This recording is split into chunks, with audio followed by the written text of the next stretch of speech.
BTC वाले भैया YouTube channel में आप सभी का स्वागत है। आज हम बात करने वाले हैं एक ऐसी शख्सियत की जिन्होंने सामाजिक सेवा से राजनीति तक का सफर तय किया और एक नया इतिहास रच दिया। जी हाँ, ये कहानी है सुनेत्रा पवार की। चलिए उनके इस बेहद प्रेरणादायक सफर को जानते हैं। तो चलिए सीधे एक सवाल से ही शुरुआत करते हैं। स्क्रीन पर देखिए, सवाल है, महाराष्ट्र की पहली महिला उप मुख्यमंत्री कौन है? जरा सोचिए, क्योंकि ये सवाल सिर्फ एक जनरल नॉलेज का सवाल नहीं है। ये महाराष्ट्र की सियासत में हुए एक बहुत बड़े, एक ऐतिहासिक बदलाव का प्रतीक है। और इस सवाल का जवाब है सुनेत्रा अजीत पवार। 31 जनवरी 2026 ये वो तारीख थी जब उन्होंने महाराष्ट्र की पहली महिला उप मुख्यमंत्री के तौर पर शपथ ली, और इसी के साथ राज्य के इतिहास में एक नया सुनहरा अध्याय लिख दिया गया। लेकिन इस शिखर तक पहुंचने की कहानी सीधे राजनीति के गलियारों से शुरू नहीं होती है। नहीं, इसकी जड़ें जुड़ी हैं सेवा और समर्पण से। तो चलिए देखते हैं कि सक्रिय राजनीति में आने से पहले उनका जीवन कैसा था। देखिए, सुनेत्रा पवार का जन्म एक ऐसे परिवार में हुआ जिसका राजनीति से जुड़ाव तो था, लेकिन उन्होंने खुद को हमेशा स्पॉटलाइट से दूर रखा। उन्होंने अपनी जिंदगी का एक बहुत बड़ा हिस्सा सामाजिक कामों और जनसेवा में लगाया। सालों तक वो पर्दे के पीछे रहकर संगठन की नींव को मजबूत करती रहीं।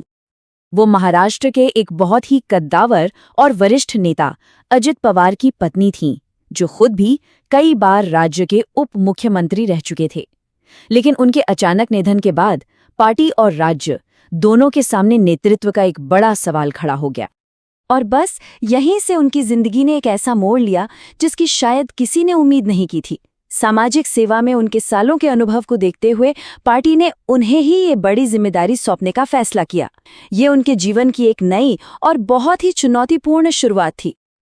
अब जरा इस स्लाइड पर उनके राजनीतिक सफर की रफ्तार देखिए। साल 2024 में वो राज्यसभा सांसद बनी और फिर सिर्फ 2 साल के अंदर 2026 में उन्होंने उप मुख्यमंत्री पद की कमान संभाल ली। ये सच में एक असाधारण राजनीतिक छलांग थी, जो उनके काम और उनकी काबिलियत को साफ साफ दिखाती है।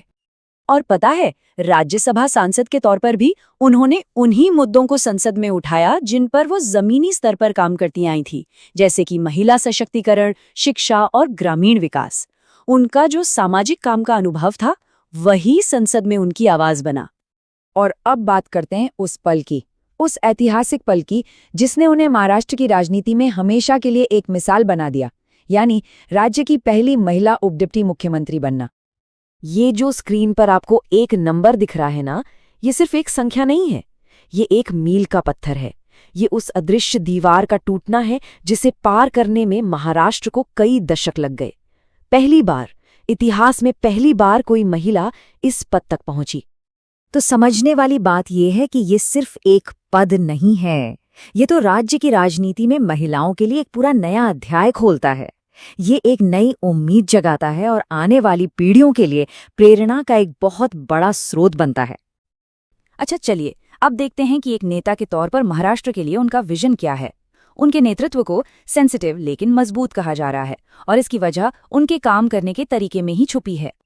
उनके जो मुख्य फोकस एरिया हैं वो वही हैं जहां उन्होंने सालों तक जमीनी काम किया है, जैसे महिलाओं का विकास हो, किसानों की समस्याएं हो, युवाओं के लिए रोजगार हो, या फिर बेहतर शिक्षा और स्वास्थ्य सेवाएं।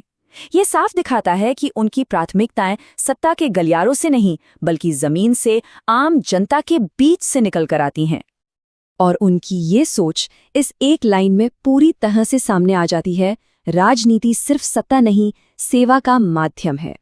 यही वो फलसफा है जो उनके पूरे सफर का सार है। यही वो सोच है जो उन्हें सामाजिक सेवा से सत्ता के शिखर तक लेकर आई है।